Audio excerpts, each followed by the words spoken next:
Hai guys, buku resep aku yang bertemakan Indonesian Fusion Food sudah tersedia di seluruh Gramedia dan toko buku Gunung Agung. Kalian juga bisa beli melalui Tokopedia, Shopee, dan Bukalapak dengan keyword Indonesian Fusion Foods.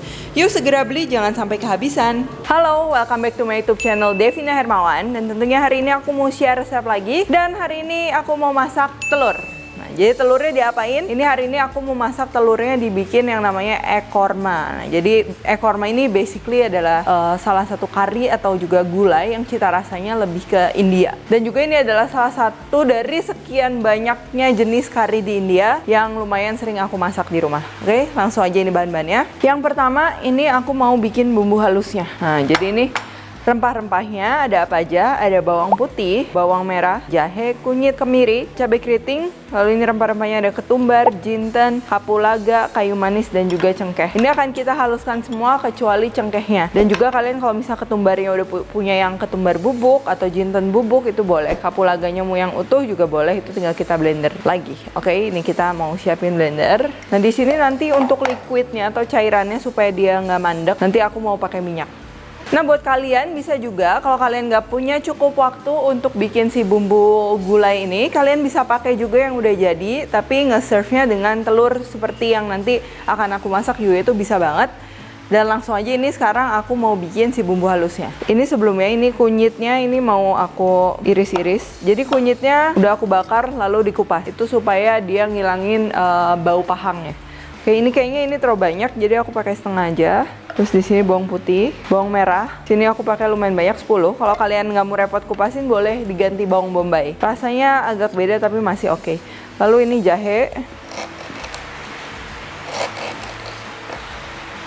Cabenya juga masukin. Kalau mau yang pedas, kalian bisa campur juga dengan cabai rawit. Cuman ini aku nggak mau bikin terlalu pedas, jadi ini aku pakai cabai merah aja. Terus ini kemirinya udah disangrai. Ketumbar masuk. Jinten masuk, kapulaga masuk, kayu manis masuk, dan cengkehnya akan kita masak nanti terakhir. Ini cengkehnya kita paling pakai beberapa biji karena cengkeh punya aroma yang sangat strong, dan kalau misalnya dia nanti ke gulainya dia terlalu strong, itu akan mengganggu dan rasanya jadi kurang balance. Kita masukin minyak cukupnya. Kita mau blender.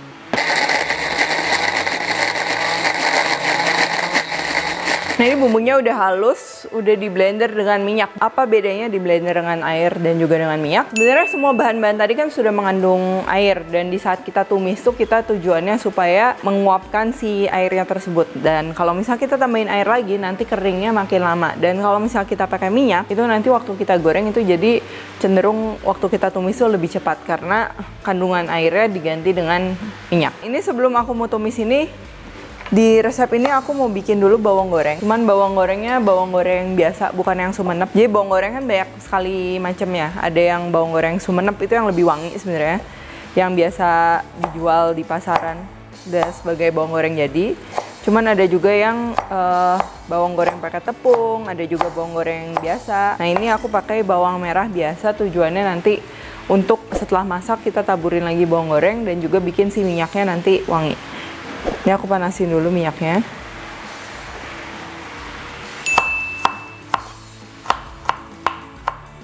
Nah, dalam mengiris bawang untuk bawang goreng tuh alangkah baiknya kalau misalnya kita ngirisnya rata. Jadi nanti matangnya, keringnya juga rata. Cuman karena ini bukan bawang goreng yang untuk kita simpan lama, jadi masih oke. Karena mau langsung kita pakai. Ini kita goreng sampai dia udah setengah kering. Atau udah kering, itu baru nanti kita kecilin apinya sampai dia menguning. Jadi jangan kecilin setelah menguning.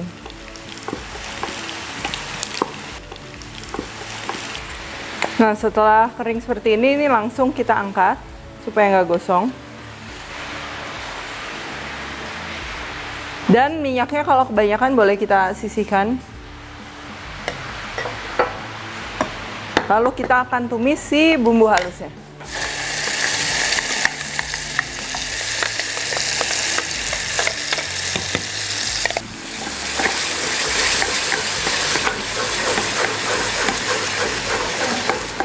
Itu udah wangi banget. Dan supaya kalian kebayang juga, jadi ini tuh gulai yang mau aku bikin atau kari itu lebih aromanya mungkin ke gulai yang India gitu. Jadi emang aromanya strong, tapi kalian kalau misalnya mau gulainya style kalian boleh, mau ditambahin lemongrass atau serai boleh, daun salam boleh.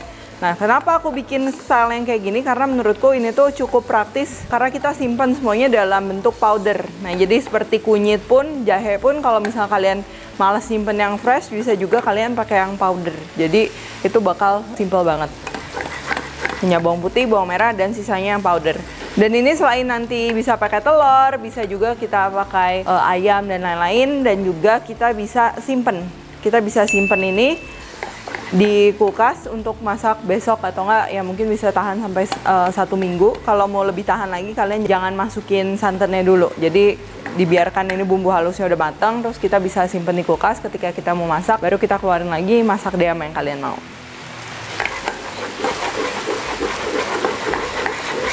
Ini minyaknya udah terpisah dari bumbunya, itu artinya udah mau kering, tapi belum cukup kering. Jadi ini akan terus kita aduk sampai nanti warnanya lumayan sedikit menggelap lagi. Ini sekarang bumbunya udah mateng, udah kering. Oh ya, kalau kalian mau simpen ini buat masak besok atau setelahnya, ini boleh kalian sampai tahap ini aja, terus kalian masuk kulkas dan nanti diambilnya sedikit-sedikit aja buat masak. Kalau kalian mau pakai air kaldu untuk nambah cita rasa juga boleh. Nah, ini setelah kaldunya kita masukin dan juga mendidih, ini kita akan biarin bentar sampai kayak gini, sedikit mengental, tapi nggak sampai kental banget. Baru kita akan masukin si santannya. Buat kalian yang nggak mau pakai santan, ini boleh pakai krim, kalau nggak boleh pakai almond milk, boleh pakai Greek yogurt, yang kalau mau yang lebih sehat itu bebas. Jadi kenapa sih kita kalau misalnya di kari, di gulai tuh kita tambahin yang namanya santan atau krim itu, yang itu tuh sebagai tambahan lemak yang dimana nanti bikin si semua rasanya tuh terikat jadi satu dan juga lebih rich, lebih gurih, dan juga teksturnya tuh nantinya lebih bagus lagi, lebih smooth. Ini langsung, ini aku di sini aku pakai santan. Ini sekitar setengah cup atau 1 cup ya, itu tergantung dari kekentalan santannya. Jadi kalau misalnya pakai santan instan, beda merek, beda kekentalan. Itu ada yang kental banget, ada yang enggak, dan juga kalian bisa atur sesuai selera kalian. Setelah kita tambahin santan, kita ini mau bumbuin. Sedikit gula, buat yang suka gula, garam, lada, karena tadi kita di bumbu halusnya belum kasih lada. Dan ini aku mau kasih sedikit kaldu jamur.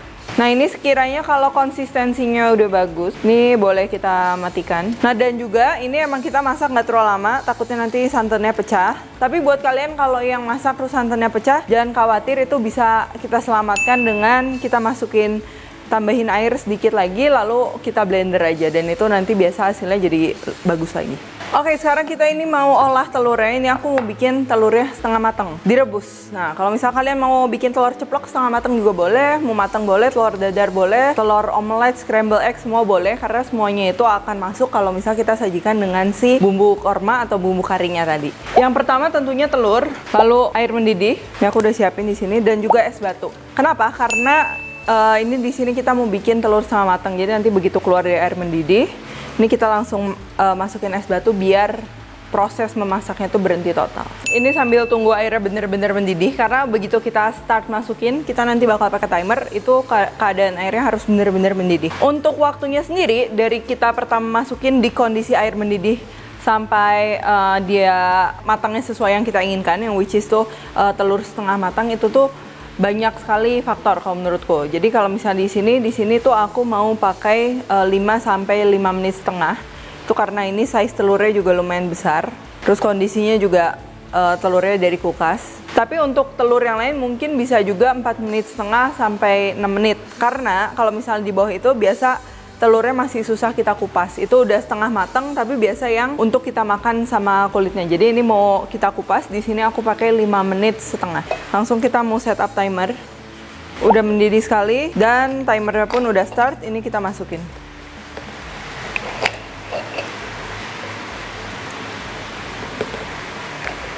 Nah, ketika telur masuk, itu suhu tuh pasti otomatis turun. Itu juga salah satu faktor di mana kita ngatur waktunya sesuai kematangan yang kita mau. Jadi kalau misalnya tadi ini kita rebusnya 2 sama 3 sama 4 sampai 5 sama 10, itu mungkin hasilnya akan berbeda karena ya tadi itu dia suhunya akan turun.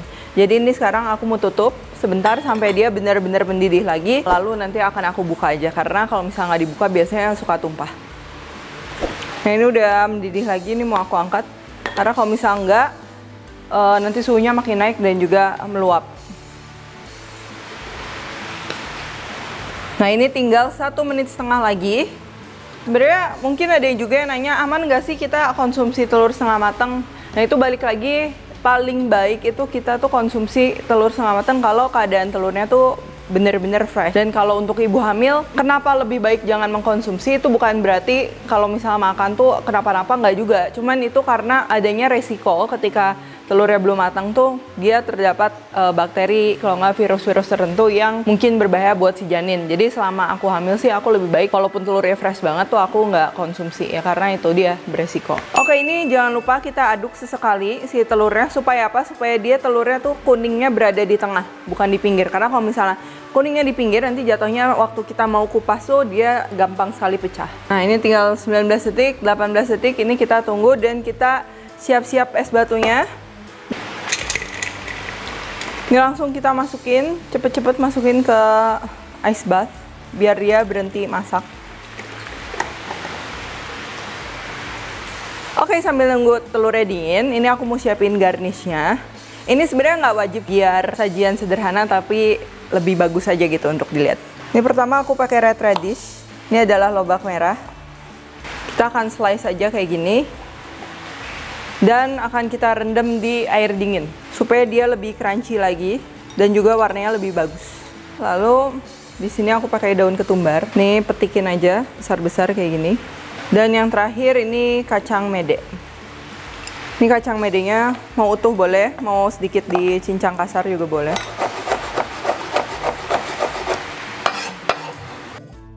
Oke, ini telurnya udah dingin. Gak usah sampai dingin banget, yang penting dia anget aja. Nah, ini kita mau kupas pelan-pelan.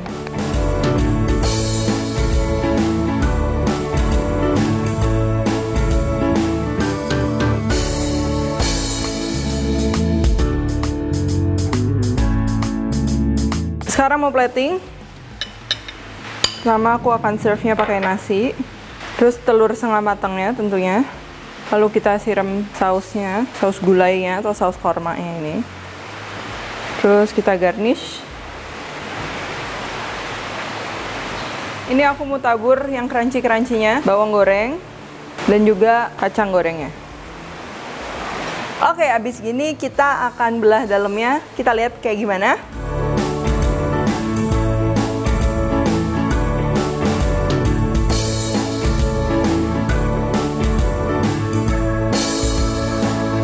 Nah ini bisa dilihat dalamnya tuh masih runny banget. Ini yang aku mau kayak gini. Kalau kalian mau pakai telur matang, telur ceplok itu juga bebas sesuai selera kalian. Sekarang aku mau cobain.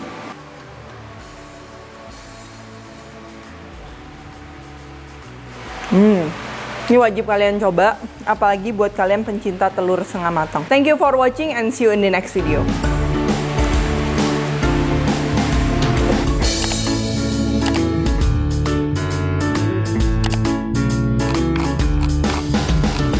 Hai guys, buku resep aku yang bertemakan Indonesian Fusion Food sudah tersedia di seluruh Gramedia dan toko buku Gunung Agung. Kalian juga bisa beli melalui Tokopedia, Shopee, dan Bukalapak dengan keyword Indonesian Fusion Foods.